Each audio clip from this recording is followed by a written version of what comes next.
नमस्ते। आइए अब जानते हैं कि किस प्रकार से पावर पॉइंट 2007 में प्रेजेंटेशन बनाया जाता है। जब आप पावर पॉइंट 2007 खोलेंगे तो आपके समक्ष एक नया प्रेजेंटेशन आएगा और उसमें सिर्फ एक ही स्लाइड होगी। अगर आपके पास पावर पॉइंट 2007 पहले से ही खुला हुआ है तो आप नया प्रेजेंटेशन खोलने के लिए माइक्रोसॉफ्ट ऑफिस बटन पर जाकर क्लिक करें और न्यू का चयन करें।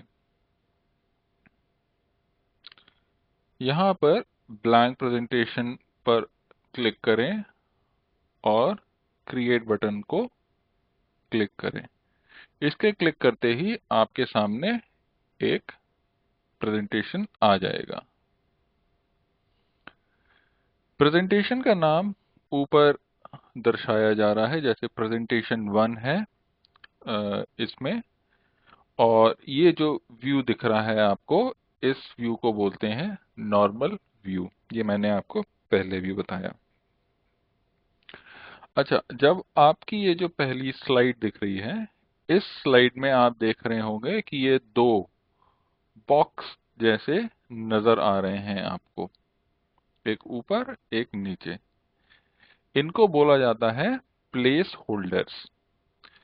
तो प्लेस होल्डर्स में आप जैसे जाएंगे और सीधे अगर प्लेस होल्डर पर क्लिक करेंगे तो यहाँ पर आप इस प्रेजेंटेशन का टाइटल डाल सकते हैं, क्योंकि ये देखिए क्या बोल रहा है, क्लिक टू ऐड टाइटल।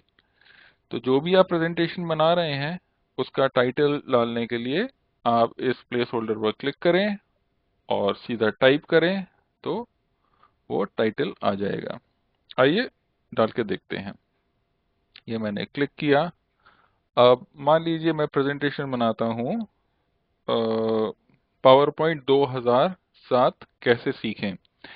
तो लर्निंग पावर पॉइंट 2007। अब मैं इस डॉटेड बॉक्स के बाहर कहीं पर क्लिक करूंगा तो ये मेरा पावर पॉइंट का टाइटल बन गया। अब इस प्रेजेंटेशन के टाइटल के अलावा ये बोल रहे हैं यहाँ पे क्लिक टू ऐड सब टाइटल। तो सब टाइटल यहाँ पे लिख लेते हैं। यहाँ पे हम अपनी वेबसाइट का नाम डाल देते हैं।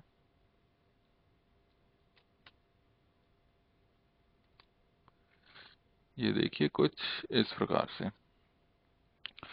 तो ये देखिए हमारी पहली स्लाइड तैयार हो गई है और इस प्रेजेंटेशन का शीर्षक हो गया है लर्निंग पावर पॉइंट 2007। और हम कहाँ से सीख रहे हैं? ये हम computersikho.com से सीख रहे हैं।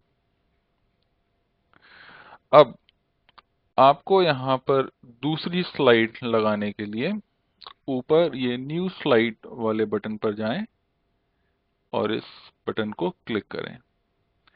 इसको क्लिक करते ही अगर आप देखेंगे यहाँ पे विभिन्न प्रकार की स्लाइड्स मौजूद हैं। जैसे जो आपने अभी स्लाइड देखी वो टाइटल स्लाइड थी, जिसमें दो प्लेस होल्डर थे, एक टाइटल के लिए और नीचे वाला सब टाइटल के लिए। इसी प्रकार से आप दूसरी स्लाइड देखें तो यहाँ पर एक टाइटल के लिए प्लेस होल्डर है और दूसरा प्लेस होल्डर है कंटेंट के लिए। अब कंटेंट में आप या तो कोई टेक्स्ट लिख सकते हैं या कोई तस्वीर लगा सकते हैं, ग्राफ लगा सकते हैं इत्यादि। इसी प्रकार से आप देखें अन्य और भी स्लाइड्स हैं, जैसे सेक्शन हेडर है। मान लीजिए आपका पूरा प्रेजेंटेशन कुछ 5 भागों में बटा हुआ है, तो हर एक भाग से पहले आप सेक्शन हेडर वाली स्लाइड लगा सकते हैं। टू कंटेंट वाली स्लाइड आप लगाएंगे जहां पे आपको एक ही स्लाइड में दो विषयों के बारे में आपको बताना हो तो आप ये लगा सकते हैं। इसी प्रकार कंपैरिजन स्लाइड, जिसमें दो विषय के बारे में आपको एक साथ बताना हो कि इनमें क्या समानताएं हैं या क्या विभिन्नताएं हैं, तो उनके लिए आप कंपैरिजन स्लाइड लगाएंगे। टाइटल ओनली में सिर्फ अकेला टाइटल की जगह है। इसी प्रकार से अन्य दूसरी स्लाइड्स भी हैं। आइए हम लगाते हैं टाइटल एंड कंटेंट स्लाइड। तो इस पर अपना माउस पॉइंटर ले जाकर क्लिक करें तो ये स्लाइड नंबर 2 आ गई और यहाँ पे आप अपना टाइटल लिख सकते हैं। यहाँ नीचे वाले प्लेस होल्डर में आप अपना कंटेंट। तो हमारा इस प्रेजेंटेशन का शीर्षक है लर्निंग पावर पॉइंट 2007। तो यहाँ पे हम लिखेंगे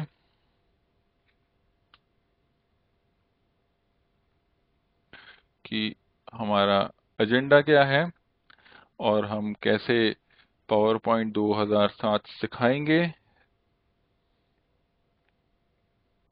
यहाँ पे टेक्स्ट में आप कुछ भी टेक्स्ट लिख लीजिए, जैसे इंट्रो टू पावर पॉइंट 2007। पहले हम इंट्रोडक्शन देंगे। इंट्रोडक्शन देने के बाद हम स्लाइड्स बनाना सिखाएंगे। जब स्लाइड्स बननी आ जाएंगी आपको तो हम सिखाएंगे कि उसमें थीम्स कैसे देंगे, बैकग्राउंड कैसे देंगे। फिर उसके बाद हम आपको बताएंगे क्या क्लिप आर्ट बोल लीजिए, क्लिप आर्ट कैसे बताएंगे डालना। फिर उसके बाद हम स्लाइड शो कैसे करना है ये बताएंगे। तो अब आप देखिए, आपने स्लाइड बनाना सीख लिया। अब आपको आपकी जो पहली स्लाइड है वो ये टाइटल स्लाइड हो गई है। जो दूसरी स्लाइड है वो आपकी एजेंडा स्लाइड हो गई है, उसमें आपने नीचे एजेंडा लिख लिया है। स्लाइड सॉर्टर व्यू में जाकर देखेंगे तो आपको दोनों स्लाइड्स समक्ष नजर आएंगी कि कौन कौन सी स्लाइड्स हैं। तो स्लाइड्स बनाने में इतना ही। आप आगे के वीडियोस देखते रहिए, आप खुद ब खुद सीख